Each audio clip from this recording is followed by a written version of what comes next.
Hi guys, this is just a video on the next task for Stage 2 English, which is a creating text persuasive task. Please note the due draft dates and due final dates, which you can also find on the OneNote topic information overview as we move into term 2. Remembering that we're looking to complete both the persuasive response, the descriptive writing response, but also finalize or organize your external comparative questions and topics. So please be mindful of this. It is a busy term and we want to stay on top of this stage 2 moderation. So for this task, you will be required to produce a persuasive writing piece that takes a clear stance on your chosen issue or topic. You should take into consideration what we've learnt in regards to structural and language conventions of the persuasive writing text type. So specifically, you are to choose an issue in which you have a passionate point of view. It's important that you are passionate about it as you are arguing it. You will then decide exactly what type of stance and tone you will take, but it really should be something that you're willing to be emotive and logic and ethical about so as to show your knowledge and understanding. Also reminding you that you will be using one half of your writer's statement to address this piece, so you want to be passionate and actually have specific examples. As always, although most topics are appropriate, unfortunately some are not. Your choice needs to be confirmed by your teacher before you begin planning and writing, so please make sure that you meet that checkpoint, because there'd be nothing worse than a student to write a draft of a topical issue only to then have it be vetoed and them have to start again. So be mindful of that.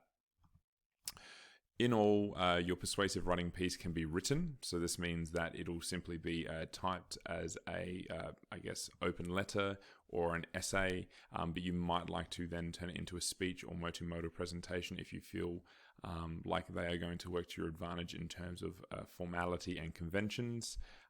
But regardless, you are still wanting to show your understanding of conventions and more specifically persuasive language and text type.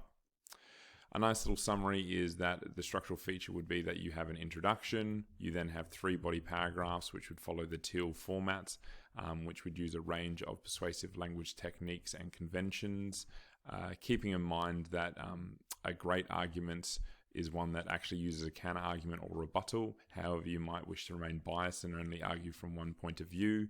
But we'll go through that in the examples and the task sheets and resources, and of course a conclusion. Now here is a basic reminder as to the language features that you should be aware of by now, such as anecdotes, facts and statistics, repetition, expert opinion, rhetorical questions and so forth, but you'll certainly want to look at OneNote for the extended list, specifically the ABC of persuasive language conventions, which really explores the stage 2 English level conventions that you may want to use to stand out amongst the crowd. As with any text, it's 1,000 words or 6 minutes, so please be mindful of that.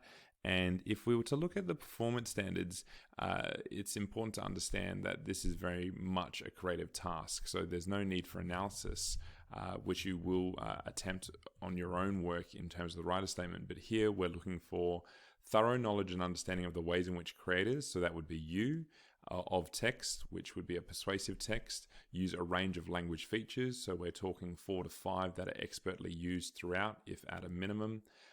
Stylistic features which relate to the delivery of those language features. So if it's going to be an open letter or an essay, how these two vary, or if you choose to then have an open rant as a multimodal, and conventions to make meaning. So how do you persuade through using these language features and tones? So be mindful.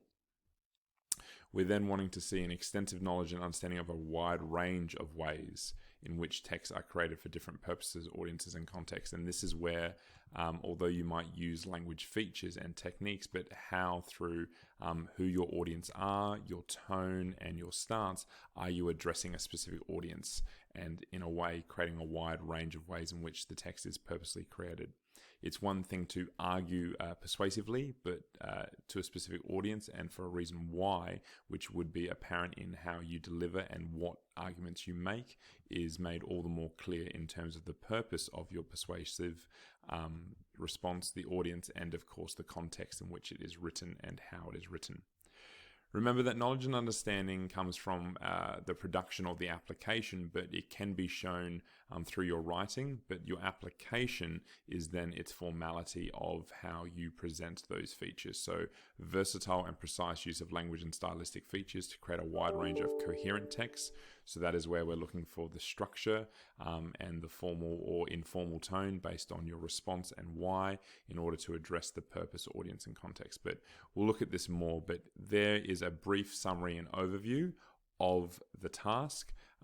Being mindful that we don't spend too much time on a persuasive response because you have, in theory, up until year 12, complete at least once a year.